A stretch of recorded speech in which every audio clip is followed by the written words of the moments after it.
Yo, what's going on, guys? Cracked Scopes here. Today we're diving into Modern Warfare 3. You're going to want to stick around for this one because I'm going to be bringing you the best settings to use on day one so you can reduce stutters, have higher frames, and get the edge on your opponents so you can get those camos faster than all your friends. Alright guys, let's dive right into it. If this video helped you out, consider dropping a like, leave a comment, tell me how it helped you, and as always, hit the subscribe button so you can stay up to date on more videos. Peace.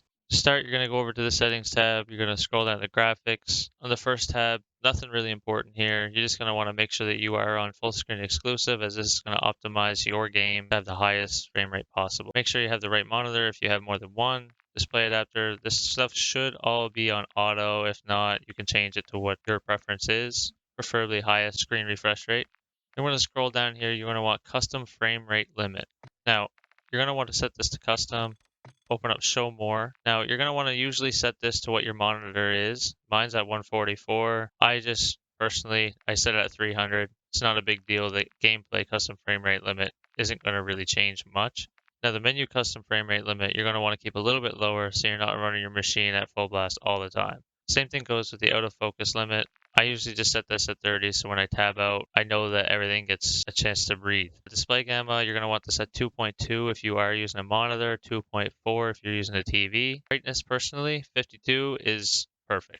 Now we're going to go down. Focus mode, we're going to want off. Now NVIDIA Reflex Low Latency, most cases you're going to want this just on.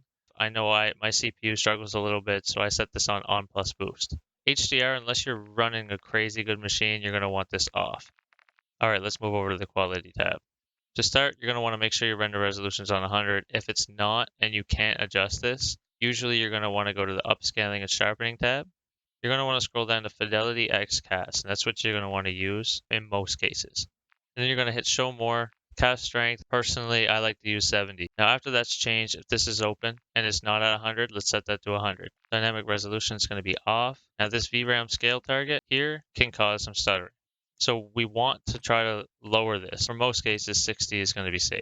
Variable rate shading, you'll see how the game goes later on. This may help, it may not. All right, we're going to come down here to details and textures. Texture resolution, very low. Might sound a little scary, but trust me, this game looks great. Where this is all going to change and get better is when we go down to the texture filter anisotropic. Now we're going to set this on high. You'll be surprised at the difference this makes with the clarity, smoothness, and reflections in the darker parts of the maps. Depth of field, we're going to want off. Detail quality level low. Particle resolution very low. Now, these next two, I don't like to see the impacts on the wall. I find them to be too cluttery. I like to focus on what I'm doing, not what's already happened. Persistent effects.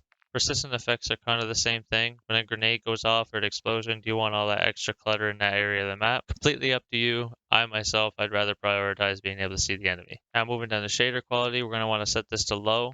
Now we're going to do a reset later, but let's just wait on that one. On-demand texture streaming, you're going to want to turn off. Local texture streaming quality, low. Shadow quality, low. Screen space shadows, off. Ambient occlusion, off. Screen space reflections, off. Static reflection quality, low. Tessellation, off. Frame memory, we're going to put this on medium for those Ground War style maps. Volumetric quality low, deferred physics quality off, weather grid volumes off, and water quality on default. Field of view.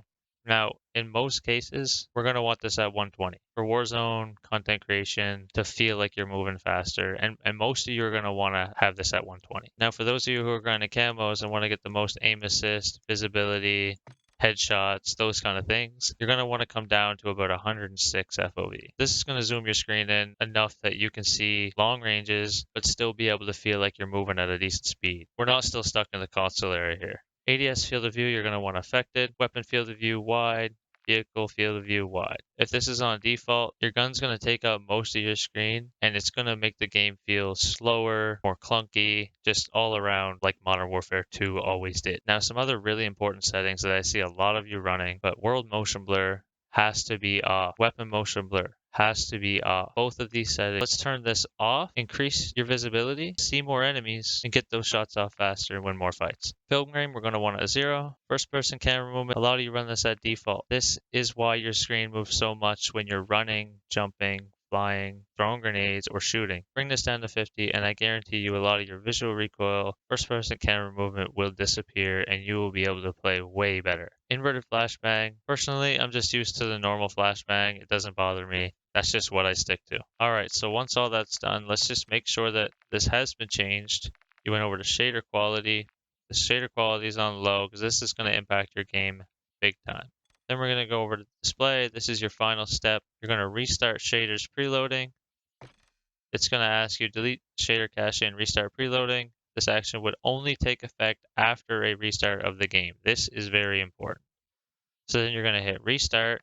Nothing's going to happen from here. And then you're going to back out. You're going to quit the desktop, restart your game. And when the game loads back in, you're not going to touch anything until you see up here that your shaders have completed. As always, thanks for stopping in and watching the video. I hope this helps. I look forward to running across you guys in the lobbies on my way to getting all these camos. Let me know in the comments section what your favorite camo is. Is it the zombies camos? Is it the multiplayer camo? Are you just going to stick to the Modern Warfare 2 camos and the event stuff? Or overall, what's your favorite part of Modern Warfare 3? Let me know in the comments, guys. Have a great week. Crash Scopes out.